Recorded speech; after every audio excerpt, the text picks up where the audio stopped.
Hello guys, তো তোমরা সবাই কেমন আছো? আশা করি সবাই ভালো আছো। আমি এখন বর্তমানে আছি কেরালার উট্টাপাল্লাম মানে পালাকাটে।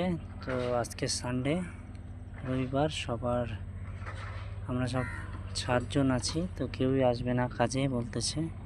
তো মালিক বারবার ফোন করছে, বলছে যে আজকে কাজ করতেই হবে। মানে আজকে 2টা জেসিবি আসছে, আমাদের এখানে পুটিং করাকরি হবে। তো এর জন্য বারবার ফোন করছে আর বলছে যে কাজ করতে হবে, আর আমাদের এখানকার ছেলেবেলা কেউ কাজ করবে না বলছে। তো তারপরে আমি আর আরেকজন চলে আসলাম যে পুটিংয়ের মাপামাপি করতে হবে, থাকতে হবে। তো আসলাম, মালিক পুরা রাগ হয়ে গেছে, বলছে যে কাজ যখন থাকে তখন কাজ করতে চাও না, আর যখন কাজ না থাকে তখন বলো কেন ছুটি, আমরা কাজ দাও বলো, আর কাজের সময় কাজ করো না। তো পুরা গালাগালি করছে।